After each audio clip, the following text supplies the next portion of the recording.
आज शिर्डी नगर परिषद सार्वत्रिक निवडणूक 2025-26च्या उमेदवारी अर्ज दाखल करण्याच्या अंतिम दिवशी इच्छुक उमेदवार, महायुतीचे उमेदवार, महाविकास आघाडीचे उमेदवार, अपक्ष उमेदवार यांची उमेदवारी अर्ज भरण्यासाठी तोबा गर्दी पाहायला मिळाली। तर अगदी शेवटच्या टप्प्यात भारतीय जनता पार्टी अर्थात महायुतीच्या सर्व उमेदवारांनी आपले उमेदवारी अर्ज भरले असून महाविकास आघाडीनेही उमेदवारी अर्ज दाखल केले आहे। प्रसंगी शिर्डी नगर पंचायतचे माजी उपनगर अध्यक्ष अभय शेळके यांनी नामदार राधाकृष्ण विखे पाटील, डॉक्टर सुजय विखे पाटील यांच्या मार्गदर्शनाखाली नगराध्यक्षसह सर्व नगरसेवक पदाच्या उमेदवारांचे अर्ज दाखल केले असल्याचे सांगितले। सर्व उमेदवार निश्चित झालेले आहेत। नगराध्यक्षाचा उमेदवार सुद्धा निश्चित झालेला आहे आणि टप्प्याटप्प्याने 1-2 वाजेपर्यंत सर्व फॉर्म भरले जातील यात कुठली शंका नाही। भारतीय जनता पार्टीच्या वतीनं नामदार राधाकृष्ण विखे पाटील साहेब असतील, डॉक्टर सुजय विखे पाटील साहेब असतील, त्यांच्या मार्गदर्शनाखाली महायुतीचे सर्व उमेदवार या ठिकाणी एकत्र येऊन फॉर्म भरण्याची प्रक्रिया या ठिकाणी चालू आहे। आज उमेदवारी अर्ज भरण्याचा शेवटचा दिवस आहे। भारतीय जनता पार्टीचे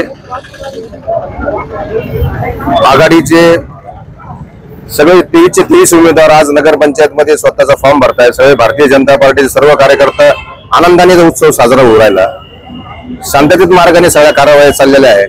इथून पुढे पण सर्वांनी शांततेत मार्गाने निवडणूक लढवावी अशी ग्रामस्थांना मी विनंती करतो। भारतीय जनता पार्टीचे सर्व कार्यकर्ते एकमुखाने उद्यापासून प्रचाराला लागतील। ही राजकीय प्रक्रिया आहे, ही सर्वजण आनंदाने या गोष्टीला स्वीकारलं।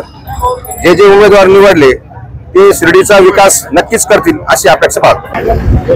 आज शिर्डी नगर परिषद निवडणूक संदर्भात अर्ज उमेदवारीचा फॉर्म जे आहे ते आजचा शेवटचा दिवस आहे आणि आपण शिर्डीकर म्हणून सर्वजण इथं जमलेलो आहे। तर आमचे नेते माननीय डॉक्टर सुजय विखे पाटील साहेब यांच्या मार्गदर्शनाखाली महायुतीचं जे सरकार आहे आणि जे महायुती जी आमची आहे, भारतीय जनता पार्टीच्या माध्यमातून राष्ट्रवादी काँग्रेस पार्टी असन, शिवसेना शिंदे गट असतील, सर्वच उमेदवार आणि त्यांचे कार्यकर्ते सर्वजण इथं जमलेले। आमचे नेते डॉक्टर सुजय विखे पाटील यांनी जो सस्पेन्स ठेवला होता हा सक्सेस झालेला आहे असं या ठिकाणी चित्र स्पष्टपणे होतंय। कारण की इथं फक्त महायुतीचेच कार्यकर्ते आणि ते जमलेले, बाकीच्या आघाडी जे सरकार आहे यांच्या या ठिकाणी कोणत्याच प्रकारे पाठबळ या ठिकाणी दिसत नाही। तर त्याला मला असं वाटतंय का त्यांचं जे उमेदवारी आहे हे उमेदवार त्यांना भेटलेलेच नाहीये असं एकंदरीत चित्र स्पष्ट होतंय। तर थोडी धावपळ पण पाहायला भेटते त्यांची।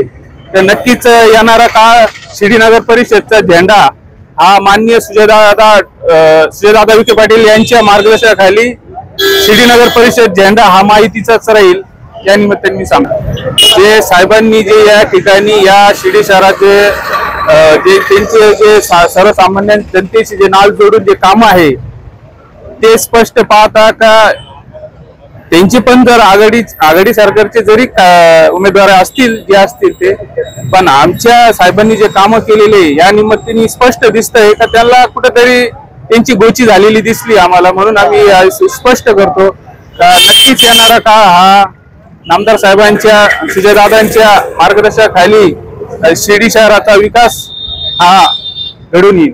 नमस्कार। श्री साईबाबांच्या पावनभूमीत तुमचे हक्काचे आणि सुरक्षित घर घेण्याची सुवर्ण संधी चालून आली आहे। आम्ही घेऊन आलो आहोत साई आनंद पार्क। येथे आहे श्री साई कृपेचे आणि आनंदाची आत्मानुभूती। 5 एकरमध्ये 100% लीगल सर्व सोयींनी युक्त रहिवासी प्लॉट्स, रस्ते, स्ट्रीट लाईट्स, श्री महादेवाचं मंदिर, निसर्गरम्य हिरवाईनं नटलेला परिसर, सगळं काही तयार। अंतर्गत प्रशस्त रस्ते आणि प्रस्तावित 12 मीटर आणि 15 मीटर DP रोड लगत विकसित प्लॉट्स। आणि हो, आपले श्री साई मंदिर, शाळा, मार्केट सर्व काही फक्त 5 मिनिटांच्या अंतरावर। सुरक्षित गुंतवणूक, तज्ञ वकिलांमार्फत खरेदी विक्री आणि वास्तुशास्त्रानुसार प्लॉट्स, सुरक्षित, शांत आणि सुसंस्कृत वातावरणात एअरपोर्ट रोड लगत शिर्डी हद्दीमध्ये श्री साईबाबा मंदिरापासून अगदी काही मिनिटांवर। साई आनंद पार्क म्हणजे आनंदाचं, विश्वासाचं आणि समाधानाचं ठिकाण। आजच बुकिंग करा। मर्यादित प्लॉट्स उपलब्ध। कारण साई आनंद पार्क म्हणजे साई आनंदाची अनुभूती।